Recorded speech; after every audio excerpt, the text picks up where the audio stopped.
망나니도 돈을 받고 사람의 목을 베었나요? 망나니도 일종의 직업인지 알고 싶습니다. 주로 어떤 사람들이 망나니를 하였는지 알려주세요. 이번에 소설을 쓸 건데 망나니를 주제로 쓸 거거든요. 노예가 망나니를 하는 건 아니죠? 안녕하세요. 지식들지기입니다. 먼저 답변 드리기 전 이미지 저작권상 화면과 음성이 고르지 않은 점 양해 바랍니다. 영상을 끝까지 시청해 주시고 좋아요 한 번씩 눌러주세요. 영상을 만드는 사람에게 큰 힘이 됩니다. 답변 드리겠습니다. 관에서 주는 돈을 받고 사람의 목을 베지는 않았습니다. 관에서 돈을 준다는 것은 고용에 대한 대가를 의미하는데 망나니에게는 대가가 주어지지 않습니다. 아래 자료처럼 중죄인의 목숨을 부지해주는 대가로 망나니를 시키거나 혹은 백정 같은 천민 중에서 뽑아 쓰는데 이들에게는 선택의 여지가 없죠. 관에서 시키면 시키는 대로 이행해야 하는 것이 바로 망나니입니다. 망나니는 직업이 천하고 사람의 목숨을 빼앗는 신분이라 망나니 스스로도 이를 꺼리게 됩니다. 하지만 백정이 망나니가 되든 중죄인이 망나니가 되든 어떻게 해서 망나니가 되든 간에 관에서 수고로서 주는 공식적인 대가는 없습니다. 물론 관리들이 술을 먹으라고 몇 푼 건네주는 경우는 충분히 있으리라 봅니다. 하지만 공식적으로 망나니에게 월급이나 수고의 대가로 주어지는 것은 없습니다.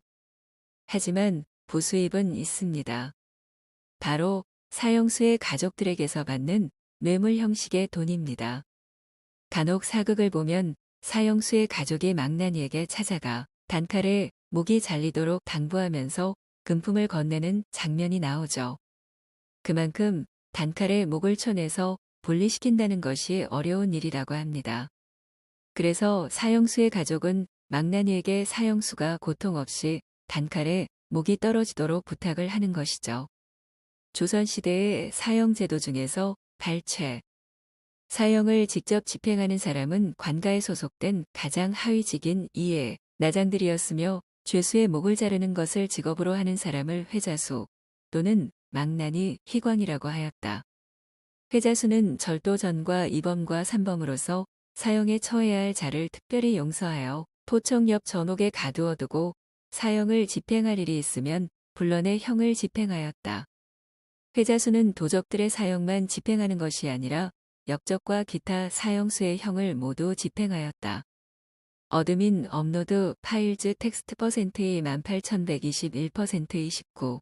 PDF 백정은 짐승 도살만 했을까? 사회적으로 짐승에 가까운 대접을 받았던 백정들이 주로 도축업에 종사한 것은 사실이다. 그러나 이들이 도축업에만 종사한 것은 아니었다. 다만 이들이 종사한 업종들은 천하다 하여 일반인들은 하지 않았다는 공통점이 있다. 먼저 고리를 제조하는 일을 들 수 있다.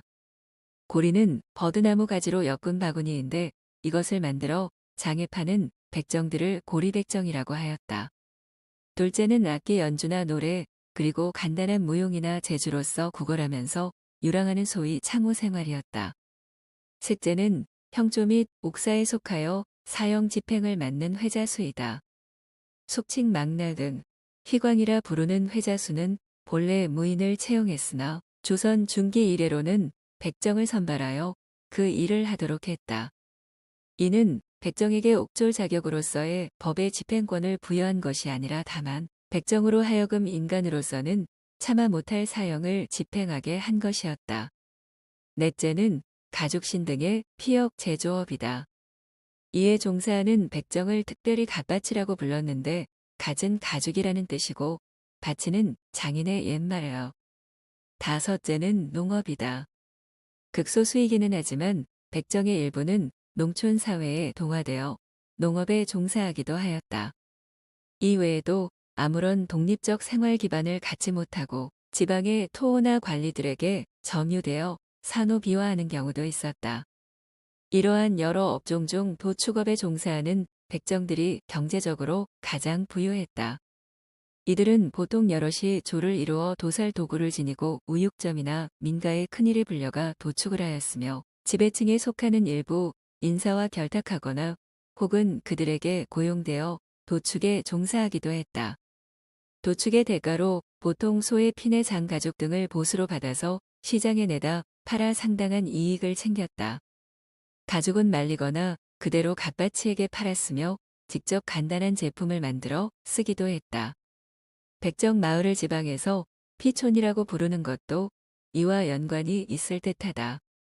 도축행위는 경제적으로 많은 이익이 생겼기 때문에 밀도살이 흔했다. 백정들은 또한 예법이나 생활이 일반인과 차별이 있어 자연히 절약하게 되어 막대한 부를 이룬 자도 나타났다. 또한 부모상에는 도축에 사용되던 칼을 깨끗이 씻고 3년간 도살하지 않는 경우도 있었다. 이는 그들 나름대로의 효도를 실천한 것이며 3년간 생업에 전념하지 않아도 생활할 수 있는 물적 기반이 있었음을 의미한다. 하지만 이러한 경제적인 부의 축적은 도축에 종사하는 일부 백정들의 경우에 한정된 것이지 다른 업종 즉 고리백정이나 갓바치 등을 포함한 대부분의 백정들의 생활이 풍족했다는 의미는 아니다. %7이 EUPHT 북 조선일 7 HTM 지금까지 지식들지기였습니다. 다음 영상은 더욱 호기심 많은 질문들로 업데이트될 예정입니다. 구독하시면 일상생활에서 가끔 궁금한 질문들이 함께할 것입니다. 지식과 상식 얻어가세요. 감사합니다.